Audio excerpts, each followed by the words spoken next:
Baik, perkenalkan saya Salimudin. Biasanya dipanggil untuk Kota Medan namanya Salimudin pastinya ya. Nah, walaupun saya batas ya, tapi dikenal orang Salimudin ya kan. Jadi itu walaupun sedikit tahu bahasa China gitu ya. Tapi tidak banyak tanya. Oke, saya di sini sebagai pimpinan. Ada Pak Cornelius sebagai ketua lembaga kuliah juga lagi isu proposal ya, baru berangkat juga. Dan ada Pak Linda, anak kuliah juga. Di mana kuliah dia? Oh, senyum-senyum nggak apa-apa sekali. Di mana? Dan kalau saya jurusan apa nih? Pabrik, bikin pabriknya. Semester berapa nih? Semester 5. Apa semester berapa?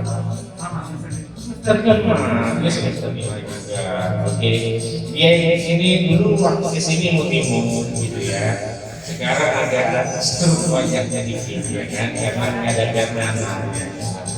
Oke. Kau kok di belakang di sini? Nah, ini ada namanya Bang Lino, sering pindah mereka juga di sini.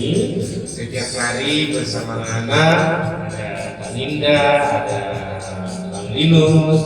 Kalau saya kadang pulang, kadang datang, lebih banyak hari-hari di sini. Yang memainkan medsos itu saya. Ini saya. Lalu kita tadi ada 25 manusia, orang 18. Laki-laki berapa? Kampungnya dari mana? Bisa gue itu di mana? Di Sibolga. Di Gue itu tidak ada mobil? Di Tabo? Gak ada. Jadi mereka masih jalan kaki ya ke pasar 2-3 jam. Belum ada listrik juga. Kalau mau berhenti juga perlu berjuang yang 3 jam jalan kaki biar dapat gitu ya kan. Jadi karena COVID, memang dari tahun lalu kita sudah mau berikan, cuman karena COVID udah berarti mulai lagi sudah di tempat kemarin seperti itu. Kalau masalah dananya dan segala kebutuhannya itu kepada Allah Subhanahu Wa Taala yang kepada Tuhan, kita berharap dan berdoa. Dan semua ada dan tersiapkan dari tim kami bersama. Ada yang ditanya? Ada yang bingung? Awal terbentuknya itu biasa saja. Yuk, saya yuk.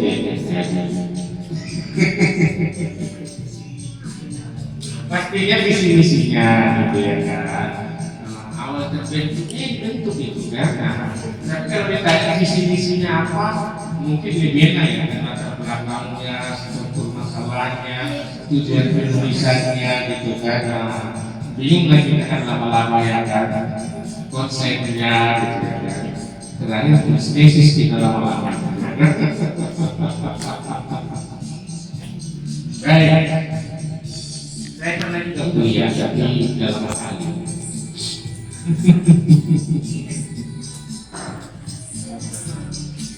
itu masuk kuliah ya?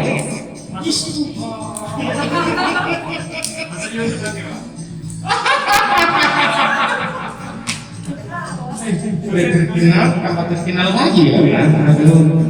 Hebat ya kan? Kok bapak ini di semua panti asuhan ada?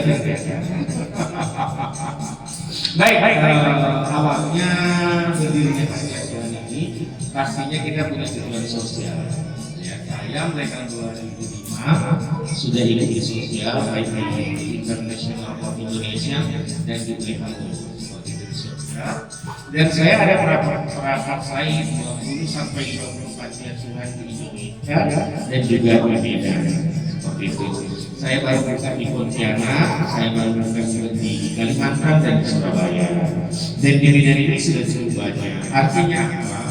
Saya hanya punya pemikiran adalah bagaimana anak-anak mempunyai kesempatan untuk memiliki pendidikan. Itu saja di kota. Ya karena saya anak kampung ya kan. Nah, saya anak kampungan juga pada zaman itu ya kan. Jadi saya punya mimpi pada saat itu SMA harus di Medan gitu ya kan. Nah berangkatlah saya dari Semarang ke Medan gitu kan. Medan, ya saya sekolah di Medan, kuliah di Surabaya. Menyelesaikan beberapa sekolahnya lah. Ya. Jadi setelah itu saya punya tujuan adalah anak-anak dan saya janji dulu kepada Allah Subhanahu Wa Taala kalau Tuhan izinkan saya tamat kuliah, ya saya juga akan berjanji bisa memberikan yang terbaik dalam hidup gitu ya. Jadi artinya adalah teman-teman ini pada saat itu Pak Cornelius, kalau kita kasih kita berbicara ya, berarti kita kasih sendiri. Pak Cornelius itu menemani saya untuk 1 tahun. Di pagi-pagi biasanya ada teman-teman saya, guru saya, gerombolan saya yang mensupport seperti itu. Jadi bagaimana memulai pelatihan itu, bagaimana mendirikannya, izinnya dan segala macam, bagaimana pendanaannya, biasanya saya yang memikirkan. Jadi setelah itu jumpa dengan Pak Kornel, berbicara dan Pak Kornel ini dulu adalah yang juga seperti itu. Jadi yuk kita dirikan gitu ya. Jadi tujuannya adalah bagaimana mereka bisa sekolah lebih baik, hidup lebih enak pastinya, dan lebih bahagia. Bahagia tidak? Halo? Bahagia tidak? Bahagia. Mukanya kok jelek kali? Mana senyumnya? Halo?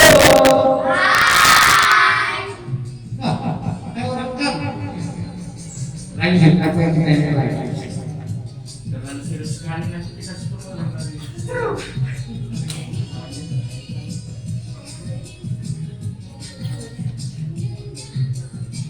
Kalau metode yang atau program yang dijalankan pas ini apa? Kalau boleh tahu. Programnya, program apa ya? Program itu tidak ada yang spesifik ya.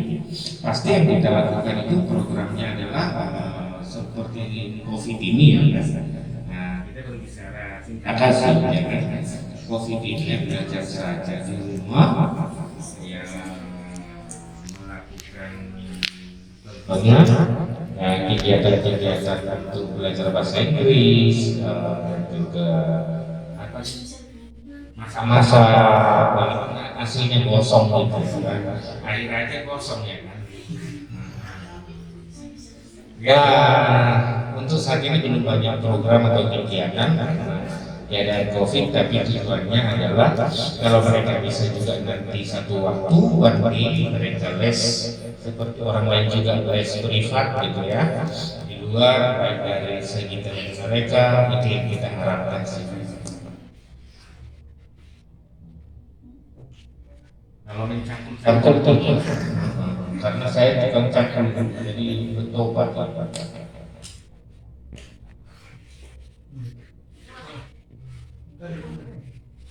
Jadi tanya aja, santai aja. Oke, aku yang pagi ya. Mana Bang Michael tadi ya? Dia terlalu banyak. Anda, mana Anda? Silakan berbicara. Sepatah dua patah kata aja. Anak-anak langsung ditanya. Jadi pertanyaan saya adalah mungkin Jangan mungkin. Kalau mungkin bisa tidak mungkin. apa saja mungkin apa saja kendala-kendala yang dialami Bapak ketika mengelola kantin ini misalnya dan mendidik anak. Apa saja kendala-kendalanya mungkin bisa diberitahu. Kendala-kendalanya kayaknya tidak usah ya. Besar kali suara ya, batak kali ya. Kendala-kendala yang spesifik tidak ada, karena semua hidup ini proses, semua hidup ini adalah perkembangan dan sesuai zamannya pasti mengikuti zaman ya. Kalau dikatakan kendala, tidak ada suatu kendala yang berarti, pastinya kita harus tetap belajar di dalam menghadapi anak-anak. Pastinya kita butuh juga teman-teman Nah, seperti yang saya lakukan dulu kalau di Surabaya, saya punya yayasan juga di sana. Dari beberapa universitas bidang psikologi saya datangkan, keguruan saya datangkan. Kalau di sini belum ya kan, karena COVID juga seperti itu untuk membina mereka. Tapi yang pastinya dari segi kerohanian juga, dari segi kalau dibilang kendala, tidak ada kendala yang luar biasa, karena namanya itu jiwa ya, itu namanya pemikiran ya kan, itu artinya bisa berkembang seperti itu. Jadi kalau dibilang terlalu nakal enggak ada gitu ya. Tapi kalau dibilang apa tadi, kemudahan, kendala-kendala ya, kendalanya tidak ada. Karena saya menikmati ya gitu. Karena berhadapan dengan setiap person itu kan mengasihkan. Lalu ada lagi Dari kamu saya Pak Sri, Pak. Oh Sri, monggo Sri. Atau kurang puas dengan pertanyaan saya? Jawaban saya. Terima kasih. Itu ada. Jadi bingung aku ya kan. Lanjut. Kalau dalam segi prasarannya itu gimana Pak? Nah, prasarana dan sarana-sarana lainnya. Pada prinsipnya ketika kita mendirikan ini tidak ada apa-apa. Kita hanya rumah ada yang ada, kita siapkan dana. Ya, kita siapkan dana. Kontrak ya, 25 juta satu tahun. Kontrak 25 juta satu tahun. Udah. Itu karena dikasih 25 ya. Karena udah tarik ulur ya. Biasanya 34 kata itu. Nah biasanya, jadi ini dikasih 35 sama 25, kita kontrak 1 tahun, baru 2 bulan terbang semua akadnya gitu ya kan.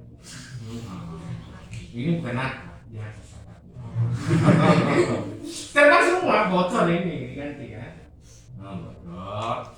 Dan kita tidak hanya memiliki waktu itu kompor gas satu miligar ya.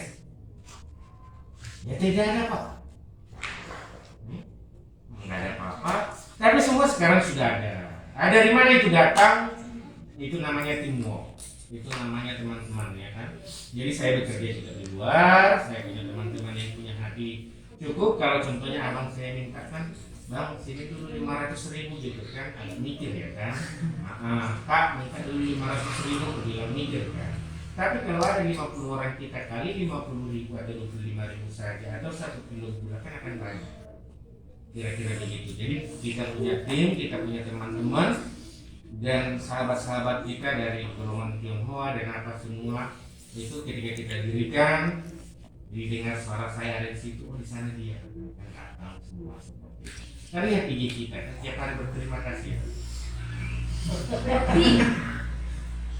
Berarti kalau donasi tetapnya nggak ada ya Pak? Donasi kita tetap tidak ada, kita tidak ada urusan dengan pemerintahan. Maksudnya selain dari pemerintah, dari orang luar? Tidak ada dari pemerintah, tidak ada dari orang luar. Semua karena berkat Tuhan. Dan berkat Tuhan, dan kalau istilahnya dari media sosial. Jadi dengan saya coba ya, nah kalian kan dari sosial, ini direkam ya, bisa nanti di sosial. Nah ini saya dirikan semua, baik yang di Kalimantan atau yang di mana-mana, itu semua melalui media sosial. Jadi dana itu semua dari media sosial. Jadi bisa dilihat Facebook kita, bisa dilihat IG kita itu semua dari situ. Tidak ada yang kita kenal. Ternyata di bumi ini banyak. Ada yang kirim 50.000. Kirim 50.000 ya. Kirim 20.000 katanya. Bagi kita pemberian itu sekecil apapun itu sangat berarti ya. Karena kita kan di sini beli air, beli galon ya kan 5 juta kan, berarti dapat 1 galon kan. Karena donatur itu jarang kasih duit. Nah donatur yang datang-datang itu kasih duit, kasih beras ya, kasih itu. Tapi cukup lah. Seperti hari ini kan, lihat IG terbaru sekarang kan, tiba-tiba ada yang ngantar situ nasi gitu ya. Jadi kalau dana dari pemerintah tidak ada, dan yang dari luar negeri tidak ada. Nah, cuma yang lain-lain, kalau di sini ini aja kita bicara. Terus kalau kayak adik-adik ini kan sekolah Pak. Adik-adik ini pernah nggak ngerasa insecure kayak gitu? Atau diejek sama anak-anak lainnya gitu? Kita tampar itu. Oh.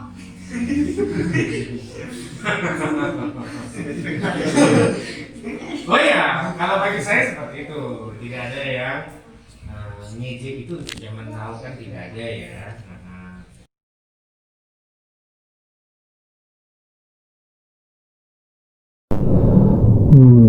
Nama saya, perkenalkan, nama saya Mikael Dolok Saribu, NIM 37.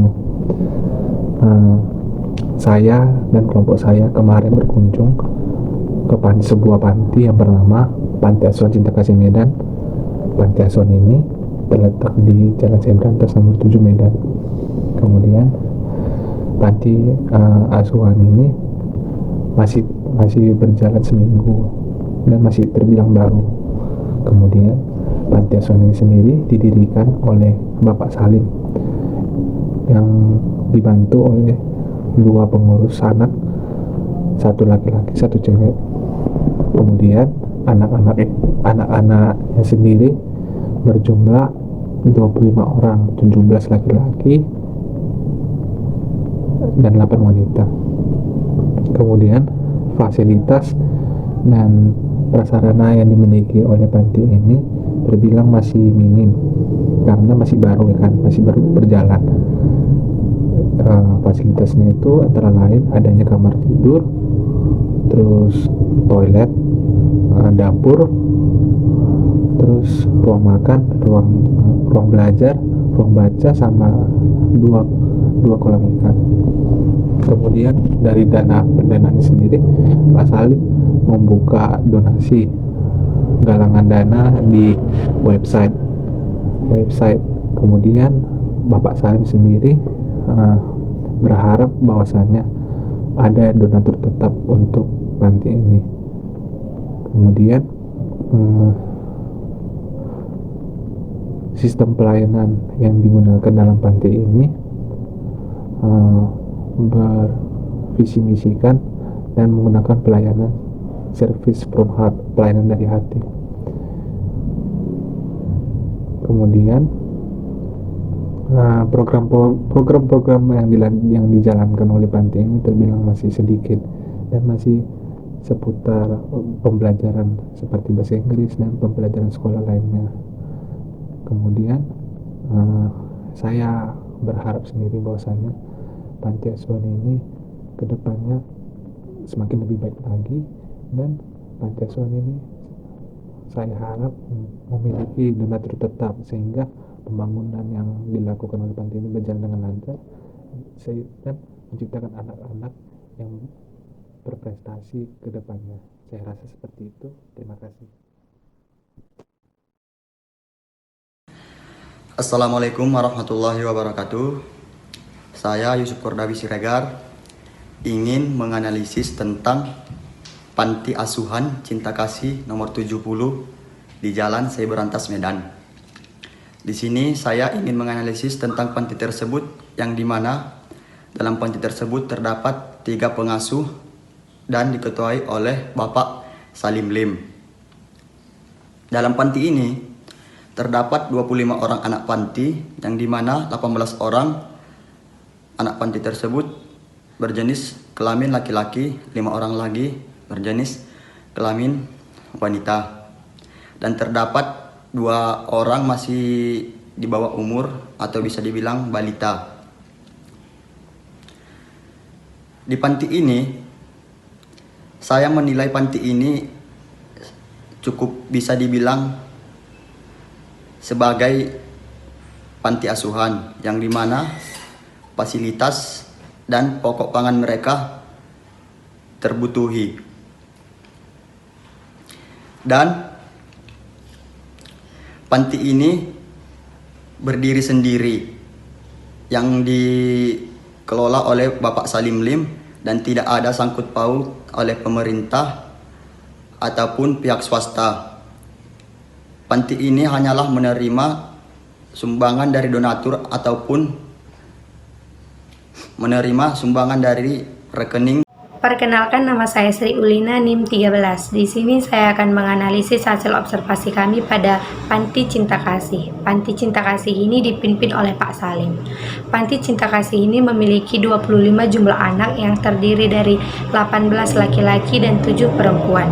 Panti Cinta Kasih ini menurut kelompok kami sudah masuk ke dalam sistem panti, yang dimana panti ini sudah memberikan beberapa fasilitas pada anak-anak panti tersebut, seperti tempat tinggal yang layak, pakaian yang layak, pendidikan yang layak, dan juga orang tua asuh.